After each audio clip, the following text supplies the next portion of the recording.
Cette émission est rendue possible grâce à la famille des partenaires de l'Église de la Victoire.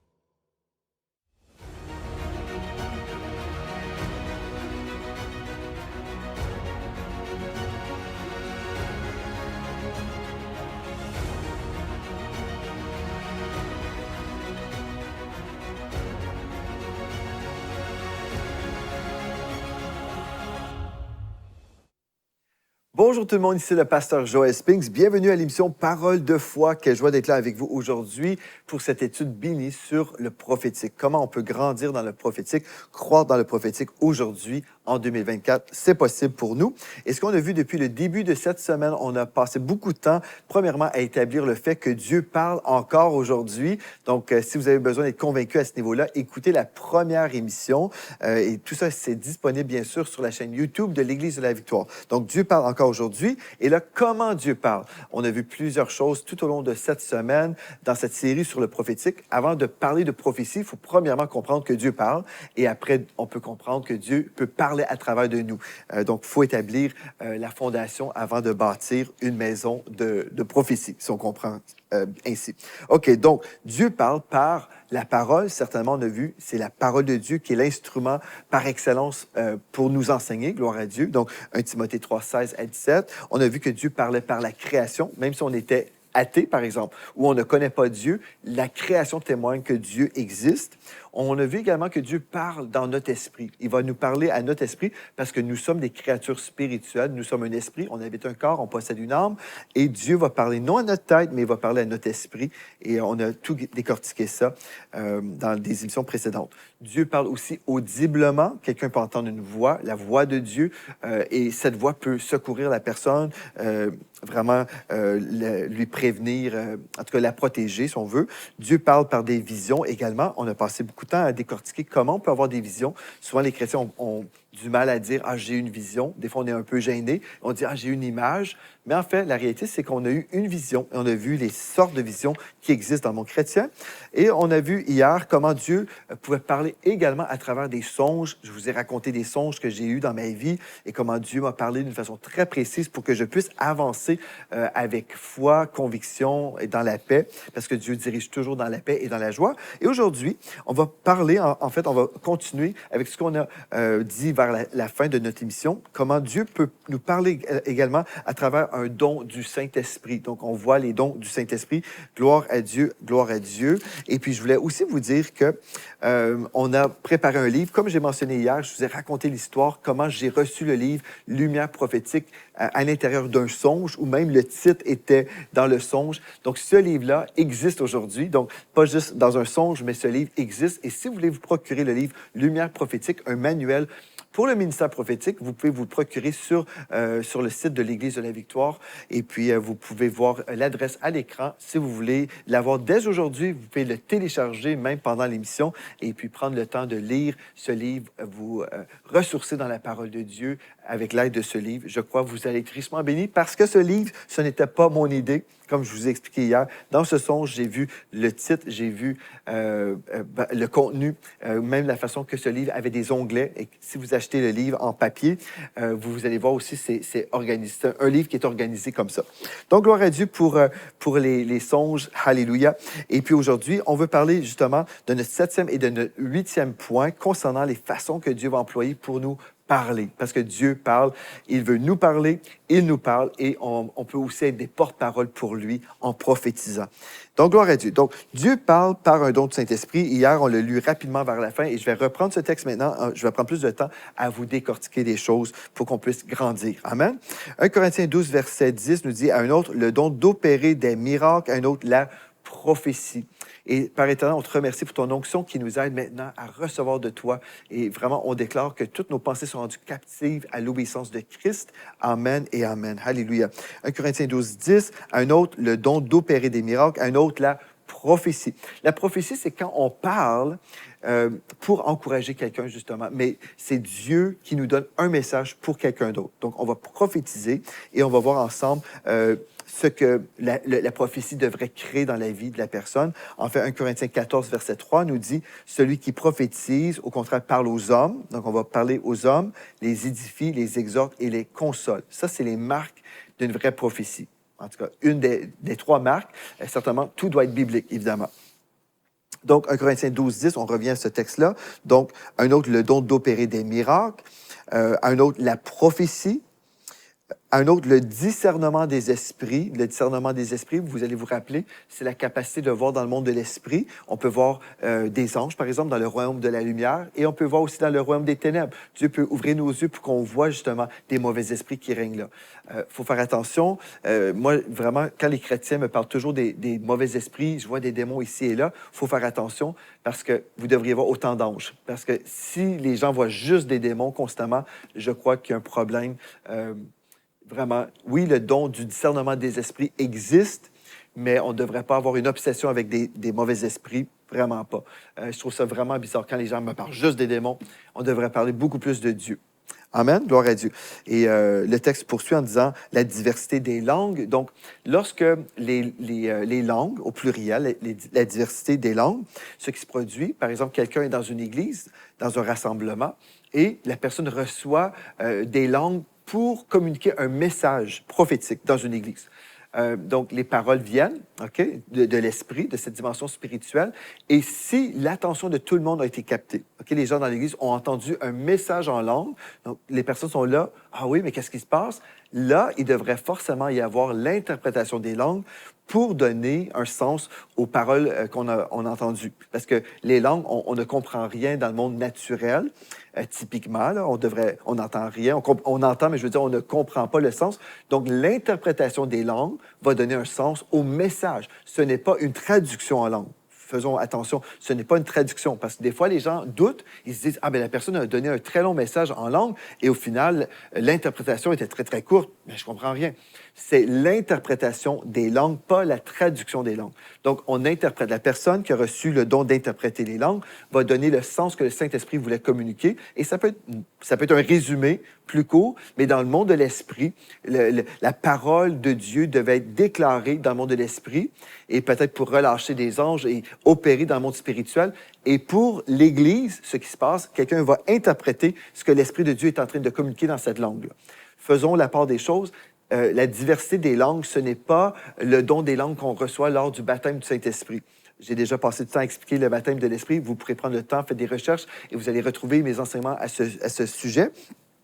Mais lorsqu'on reçoit le baptême du Saint-Esprit, on reçoit un langage spirituel de prière. On peut voir la confirmation de ça dans 1 Corinthiens 14, 14, où je vais chanter en esprit et je vais prier en esprit. Et je vais m'édifier moi-même. Et dans Romains chapitre 8, versets 26, 27, 28, si je prie selon le Saint-Esprit, toutes choses vont concourir à mon bien. Dans Jude chapitre 20, verset 20, pardon, Jude 20, je vais me bâtir dans l'homme intérieur en priant en d'autres langues. Donc, il y a vraiment cette dimension des langues spirituelles. C'est vraiment un langage spirituel pour mon temps de prière avec Dieu. Je n'ai pas besoin de vivre une interprétation publique à ce moment-là. Je prie tranquillement à ma place. Je vais dans une église, par exemple. Je suis là à ma place, je prie en langue. C'est pour me bâtir dans le monde spirituel, dans l'homme intérieur. Mais si je commence à déclarer des langues très, très fortes et que tout le monde entend ce message-là, bien, il devrait y avoir une interprétation pour donner un sens à l'Église. Donc, quand on ne comprend pas ces choses-là, on ne comprend pas les deux sortes de langues, il y a tellement de gens qui ont dit des choses, c'est malheureux, les gens disent « Ah, ben là, c'est terminé, les langues ne sont plus pour aujourd'hui. » Bref, ou les gens vont dire « Ah, ben vous n'avez pas des vraies langues parce que vous devez interpréter toutes les fois. » Les gens, des fois, n'ont pas compris qu'il y avait deux sortes de langues. Mais quand on lit la parole, bien, on voit vraiment, c'est clair là, en lisant la Bible. Alléluia pour la Bible, gloire à Dieu. Et gloire à Dieu pour la révélation du Saint-Esprit en lisant la Bible, ce qui fait toute la différence. OK, et un autre, l'interprétation des langues, on vient de voir ça, 1 Corinthiens 12, verset 10. Maintenant, 1 Corinthiens 12, verset 8, juste quelques versets avant. En effet, à l'un est donné par l'Esprit une parole de sagesse. Et là, la parole de sagesse concerne l'avenir. Okay? Une parole de sagesse, ça concerne l'avenir. Et si vous êtes là, vous dites, bien, c'est quoi le rapport avec l'avenir? C'est lorsque Dieu me donne sa sagesse, okay, par rapport à une parole de sagesse, en fait, ça va me rendre plus sage pour prendre de bonnes décisions pour l'avenir. Une chose très importante, c'est que des fois, on n'a pas fait la part des choses par rapport aux dons spirituels et on a cru, en fait, que quelqu'un était sage, comme j'ai mentionné dans les émissions précédentes. Ce n'est pas le don de sagesse, mais c'est le don d'une parole de sagesse. Vous allez voir un médecin, par exemple, en parlant d'une parole de connaissance. juste dans le monde naturel, si on parlait d'un don naturel, OK, vous allez voir un médecin, vous ne voulez pas avoir toute sa connaissance universitaire par rapport à la médecine. Ce que vous voulez, c'est une parole qui concerne votre situation. Et pareillement, dans le monde de l'esprit, le Saint-Esprit va donner à quelqu'un une parole de connaissance qui concerne votre présent ou peut-être votre passé, mais pour vous encourager. OK? Donc, c'est une parole. Je pense à ma cousine. Il y a plusieurs années, elle était découragée. Elle était vraiment découragée. Et puis là, elle disait au Seigneur, elle dit, j'ai l'impression d'être totalement tout seul, abandonné par toi. J'ai l'impression que je suis totalement seul. Même, c'est comme si je n'ai même pas un ange de protection. Je suis totalement seul. Mais elle se sentait découragée. Mais elle est allée à l'église le dimanche matin. Elle s'est rendue à l'église. Et rendue à l'église, une sœur dans l'église la voit et lui dit, écoute, ma sœur, je ressens vraiment que je dois te partager ceci. En fait, Dieu me dit de te dire que tu es entouré d'anges. Tu es entouré d'anges. Et vous savez, Dieu avait entendu la prière de ma cousine et elle avait besoin d'être encouragée, consolée. Et puis cette parole prophétique, une parole plus précisément, en fait, la parole prophétique va être une parole de sagesse ou une parole de connaissance. Donc, dans ce cas-là, c'est une parole de connaissance qui concernait sa situation du moment, là, le présent. D'autres moments, Dieu peut dire, voilà, il y a telle situation dans ton passé que tu as vécu, mais là, Dieu est en train de renverser les choses. Bref, Dieu connaît des choses. La parole de connaissance, c'est une parole d'une connaissance divine. Ce n'est pas quelque chose qui est humain, c'est vraiment une pensée divine, imposée par le Saint-Esprit, déposée dans le cœur d'un croyant qui va ensuite donner cette parole d'encouragement.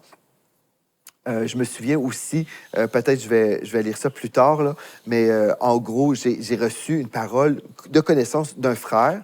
Et puis, ce frère, en fait, me voyait en train de fendre du bois. C'est une activité que je ne fais jamais. Je ne suis pas bûcheron. Mais cette journée-là, exceptionnellement, derrière ma maison, il y avait une forêt et je ne sais pas pourquoi, mais je me suis retrouvé peut-être à faire du ménage et puis je voulais enlever peut-être des arbres morts. Je ne me souviens plus trop, ça fait des années de ça. Mais j'étais en train de fendre du bois. Et un prophète de Dieu me contacte, il me dit, il avait une parole de connaissance. C'est une parole qui concernait la situation du moment, mais en même temps, c'est une parole de sagesse qui débordait, c'est une parole prophétique qui débordait pour mon avenir. Il a dit, je te vois en train de fendre du bois en ce moment, et Dieu est en train de te dire que tout ce que tu es en train de bûcher dans le monde de l'esprit va vraiment alimenter le feu du Saint-Esprit dans ton ministère plus tard.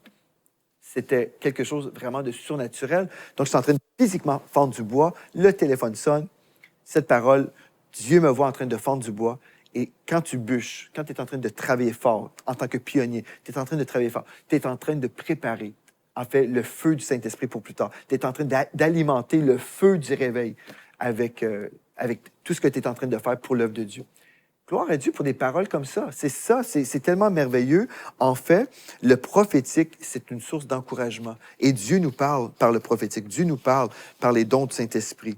Et je veux juste vous donner quelque chose de très important par rapport au prophétique. Vous avez entendu l'histoire cette semaine. Je vous ai raconté comment une prophétesse, en fait, c'était pas une parole de prophétie qu'elle avait donnée, mais cette femme avait donné une parole de malédiction à un couple que j'ai connu qui ont tout perdu, leur maison, leur santé, leur voiture, tout, parce que cette prophétesse avait dit, vous allez vivre ce que Job a vécu, c'est la volonté de Dieu pour vous. Dieu veut vous enseigner par la malédiction, autrement dit, et on a déjà vu dans 2 Timothée 3, 16 et 17 que Dieu nous enseigne par sa parole et non par les horreurs de la malédiction.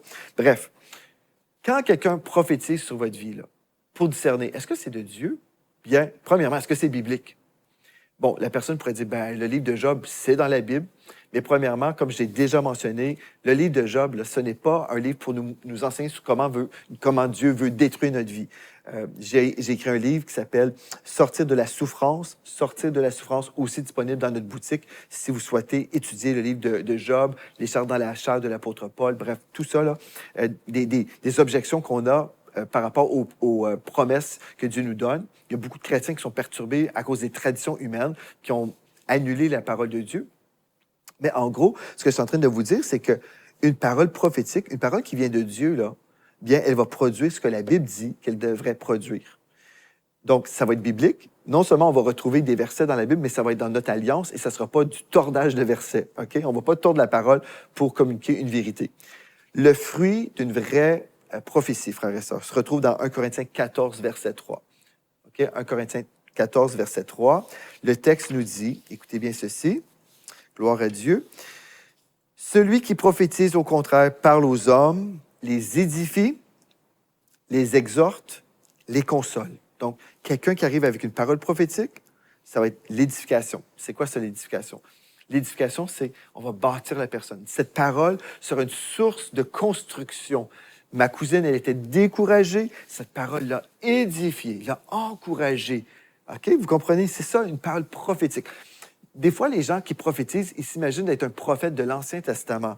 Vous devez vous repentir, sinon Dieu va vous châtier. J'ai entendu des fausses prophéties à maintes reprises dans ma vie. Je me souviens, j'étais dans une église, il y avait toujours un frère qui se levait, qui disait Je suis tellement dégoûté de vous, mes enfants, parlant au nom de Dieu. Vous êtes comme ceci, vous êtes comme cela. » Et tous les dimanches, il revenait toujours avec les mêmes choses. C'était terrible. En fait, ce n'est pas la prophétie selon le Nouveau Testament. Et même dans l'Ancien Testament, Dieu appointait des hommes pour amener une correction dans le pays d'Israël, parmi le peuple de Dieu. Mais on s'entend que le ministère prophétique d'aujourd'hui, ce n'est pas celui de l'Ancien Testament.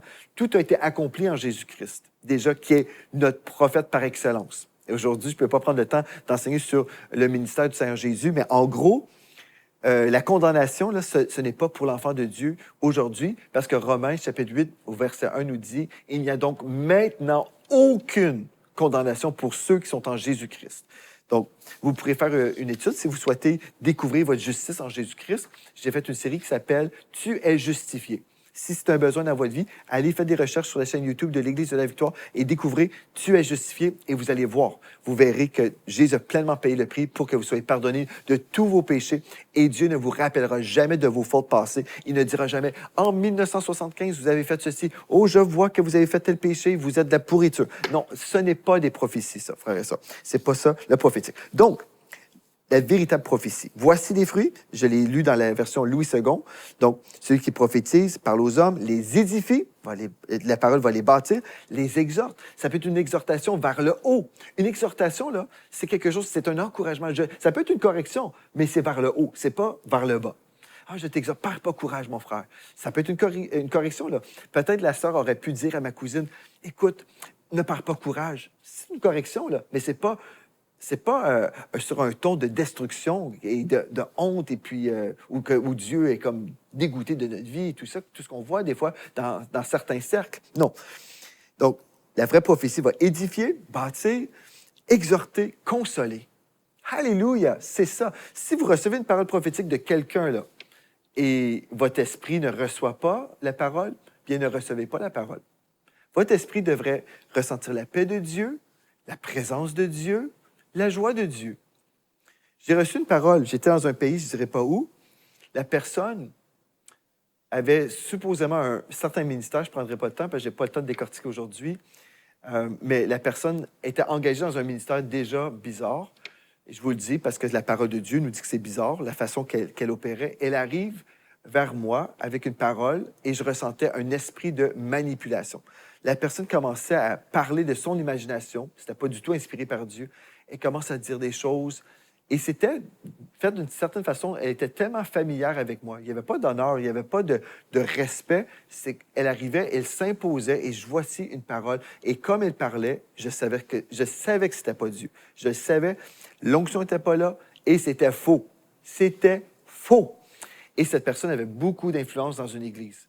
Et j'ai parlé avec les pasteurs qui m'ont parlé de cette personne après, dans un temps de communion fraternelle, me disant, on a tel problème avec la personne. Qu'est-ce qu'on fait avec la personne? J'ai dit, c'est simple. Cette personne doit partir.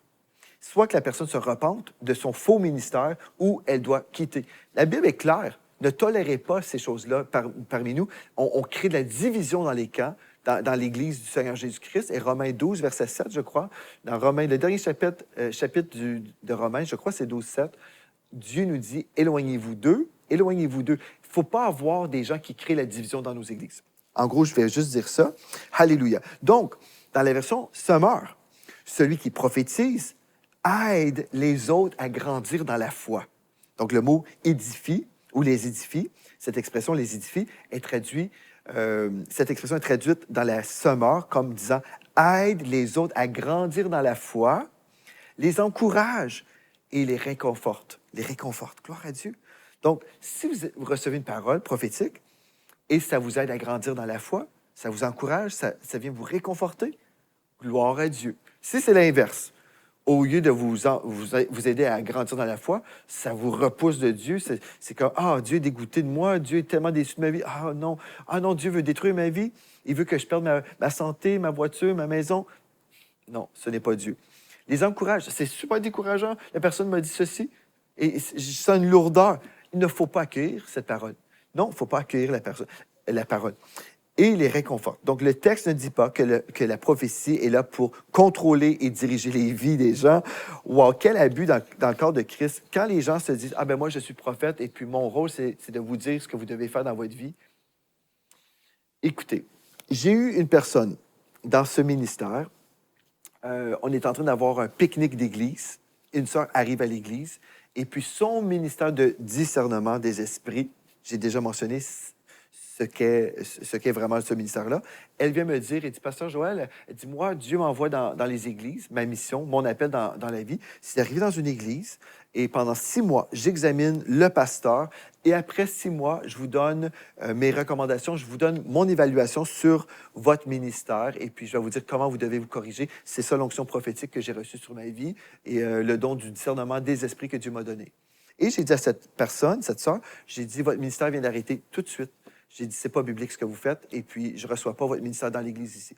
Vous avez dit, Pasteur Joël, t'es pas gentil. Frères et sœurs, c'est du n'importe quoi, ça. On ne peut pas tolérer, parce que nous sommes des personnes aimantes, on ne peut pas tolérer des esprits qui ne sont pas bibliques dans nos églises. Je vais vous encourager, frères et sœurs, on veut marcher dans l'amour, on veut vraiment être compatissant. Mais savez-vous, l'amour va protéger les brebis des loups.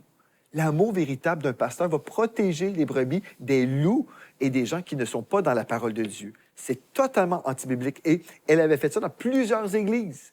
Elle s'était promenée d'église en église et aucun pasteur lui disait que c'était antibiblique. Frères et sœurs, il faut lire la Bible. Et est-ce que ce ministère aide les autres à grandir dans la foi, les encourage et les réconforte? Premièrement, est-ce que c'était à une brebis de dire à son berger, voici ce que tu dois faire pour changer dans ta vie? C'est pas biblique, c'est l'ordre divin renversé. Quel désordre spirituel? Ce n'est pas la volonté de Dieu. Gloire à Dieu. OK. Et une autre chose qu'on veut comprendre aujourd'hui, avant de terminer, la 8e façon que Dieu nous parle, c'est par des anges. Hébreux 1,14, on l'a déjà vu. Ne sont-ils pas tous des esprits au service de Dieu, envoyés pour exercer un ministère en faveur de ceux qui doivent hériter du salut? Ces esprits au service de Dieu, en fait, ce sont des anges. Dans le grec, c'est angelos ou un messager de Dieu. Donc, Dieu va utiliser des anges pour nous communiquer des messages. Acte 8, verset 26 nous dit « Un ange du Seigneur s'adressant à Philippe lui dit « Lève-toi et va du côté de midi. » Je pourrais vous raconter plein d'histoires et je vais sûrement continuer la semaine prochaine dans cette série sur comment on peut grandir dans le prophétique. Mais en gros, vous savez, j'ai eu une visitation d'ange lorsque j'ai eu un moment très, très fort dans la présence de Dieu où Dieu m'appelait à intercéder pour le réveil dans la francophonie. Et des anges m'ont dit en anglais, « Give us words to work with. » Donne-nous des paroles avec quoi travailler. Et puis là, j'ai compris que je devais vraiment déclarer la parole de Dieu. Donc, les anges m'ont livré un message de la part de Dieu. Ils avaient besoin de paroles. Je devais déclarer la foi et je devais déclarer le réveil. Et quand j'ai déclaré le réveil et tout ça, je ressentais la présence de Dieu qui augmentait en moi. Gloire à Dieu. Et je connais une femme de Dieu, Joan DeWort, qui a aussi été enseignée sur la prière lors d'une visitation angélique. Donc, Dieu nous parle de toutes sortes de façons. Gloire à Dieu. Il peut même vous envoyer un ange pour vous dire quelque chose. Et l'ange qui a rencontré Joan DeWort, cofondatrice de Miracle Channel, l'ange a dit « Ouvre ta Bible » et puis il pointait du doigt les versets qu'elle devait prier sur son mari, qui était rétrograde à l'époque, mais il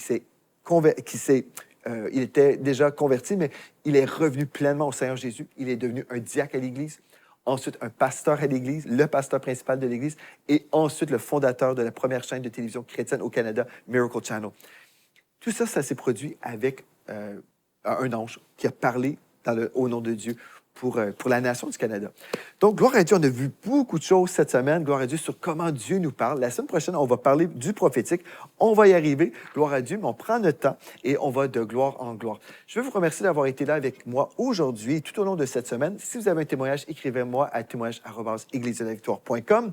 Et d'ici à notre prochain rendez-vous, rappelez-vous de ceci. En Jésus, vous êtes richement bénis. Vous êtes bénis par les messages révolutionnaires de l'Église de la Victoire. Prenez part à cette œuvre qui transforme des milliers de foyers en visitant dès aujourd'hui semer.ca. Devenez un partenaire mensuel ou un bâtisseur ou paramétrez vos dons de façon automatique en toute discrétion et sécurité. 100% de ce que vous semez sert à annoncer l'Évangile. Merci de croire avec nous. Semer.ca